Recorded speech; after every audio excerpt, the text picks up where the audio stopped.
that were built and transferred here. And during the tour, we'll be visiting some of the house here. But before we enter to the house, we need to remove our footwears because this is one of the Filipino tradition that we continue to practice here and also to give respect to the owners of the house.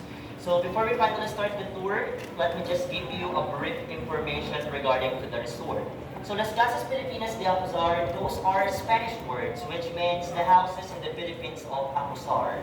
Acuzar, that's the surname of the owner, Mr. Jose Salino Acuzar of the New San Jose builder. So we started collecting old houses in the year 2000 and he opened it in the public in the year 2010. So it took 10 years before they built this resort because all of the houses that you can see here were truly studied. So what they did, they put markings to every parts of the houses and then they took photos for documentation and reference. And then after that, they carefully dismantled the houses piece by piece, plank by plank, column by column. And then after that, they transferred the parts of the houses here and rebuilt it here based on its original structures and design. So as of now, we already have a total of 63 houses here, so 41 of them are original, and the remaining 22 are a combination of replica and archival houses. And as you observe, all of the houses here were named based on the different places and provinces here in the Philippines where they came from. So just like this big house. So anyway, this is our first house that we're going to visit this afternoon. And this is our Casa Binyan from Binyan, Laguna, the ancestral house of the great-great-grandfather of our national hero, Dr. Jose Rizal. So as you can see, the house is big because it has two parts, okay? So anyway, that is the first part of the house that right now serves as the assembly area for the Heritage Walking Tour. And that's also our headquarters here. While the second part of the house is actually located on that corner.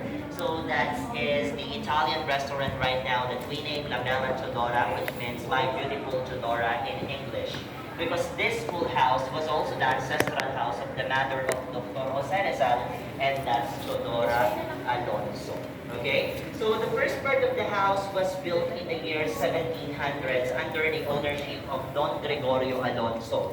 So the second person who owned the house was his son, Cipriano Alonso. And the third generation who owned the house was Don Lorenzo Alberto Alonso.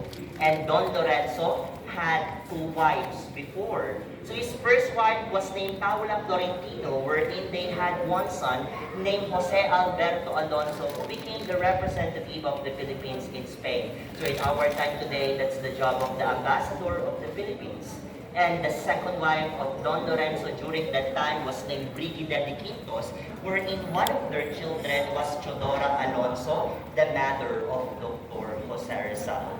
Now, let's go back to the first son in the first family of Don Lorenzo, and that's Jose Alberto Alonso. He's actually the fourth generation who owned this full house. And during that time, he was married to Chodora Formoso. And while Jose Alberto was away because of his responsibility as the representative of the Philippines in Spain, during that time, his wife, Chodora Formoso, developed an illicit affair with the captain of the civil guards. And when Jose Alberto Alonso found out the relationship between his wife and the captain, so what he did, he imprisoned her in one of the rooms in this house. And while Formoso still locked up in the room, the person who delivering food for her every day was Chodora Alonso. But one day, Chodora Formoso wrote a letter, and it was said in her letter that she was being imprisoned by her husband in one of the rooms in their house, and she was also being poisoned by Chodora Alonso to the food that was given to her every day. And this letter was thrown out in one of the windows of the room, and one civil guard got her letter, and it was directly given to their captain. And when the authority found out what is happening to Chodora Formoso, Jose Alberto Alonso and Chodora Alonso was caught. And because of the letter that Chodora Formoso wrote, the sub-siblings in prison. So during that time, while the sub-siblings still in prison, there's one occasion happening in Binyan. And in that occasion, there's one little girl who danced gracefully caught the attention of the Spanish governor. And when the Spanish governor really entertained by this little girl, so what he did, he asked the little girl about what she wants. But unknowingly, this little girl was the youngest daughter of Chodora Alonso, name Bea Alonso. Anyway, I'm just kidding. So anyway, Bea Alonso is actually a female actress here in the Philippines because during that time, the youngest daughter of Chodora Alonso named Soledad. She's also known to her nickname Choleng. That's why the young Soledad asked for the freedom of her uncle and her mother. And after 2 years of imprisonment, Jose Alberto Alonso and Chodora Alonso was set free. And that's the history behind this. So anyway, some of our guests actually call the story of this house history because they combine the word chismis or the word gossip in English and the word history. That's why they come up with the word history. Okay, so right now we're gonna visit the second floor of the house, but before that, are you familiar to the courtyard of this house? Did you already watch the movie General Luna? So if you already watched the movie General Luna, I think you're familiar to the area because this is the area where they shoot the iconic scene in the movie, the death of Antonio Luna. Okay, so Antonio Luna is actually one of the most fierce generals of the Philippines and he's one of our national heroes. Okay, and right now we're gonna proceed with the second floor of the house because I'm gonna show to you the pictures of the previous owners of this house and the room where Jose Alberto Alonso imprisoned Chodora Formoso. So let's go now. Just follow me here.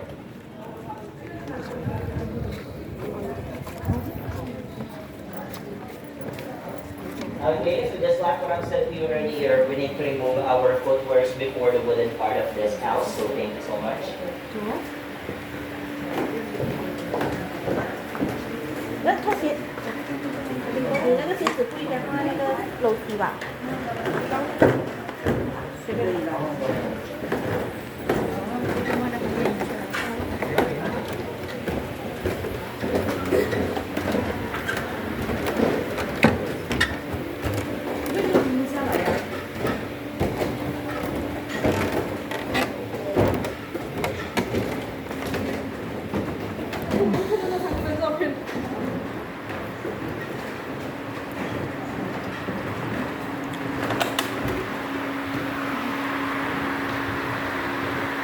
And we will have spaces here, so we can occupy the space here so that we're not crowded in that area.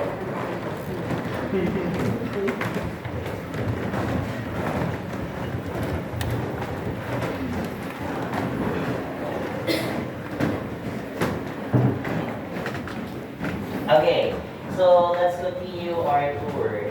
So, by the way, this house is not original anymore. Actually, this house is belong to the replica houses that we have here because the original parts of this house just range up to 1 to 5% only. So, meaning to say, most of the parts of this house, especially the stone parts of this house, are just fabricated. But included to 5% original parts of this house is the staircase that we use up going here to the second floor of this house and the ceiling that you can see here. It's still original.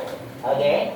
So, anyway, I just want to give you additional information regarding to a Filipino furniture that we used before. Okay, so anyway, this chair, are you familiar with this chair anyway? Okay? Okay, so anyway, this chair during the Spanish era, they call this lazy chair because this is the resting chair for the rich people during that time. Okay? But they also call this butaca. And we Filipinos, we also call this butaca. Okay? So butaca is actually our regular resting chair slash our birthing chair before. Okay? That's why, as you can see, the arms of these chairs are actually extended or long because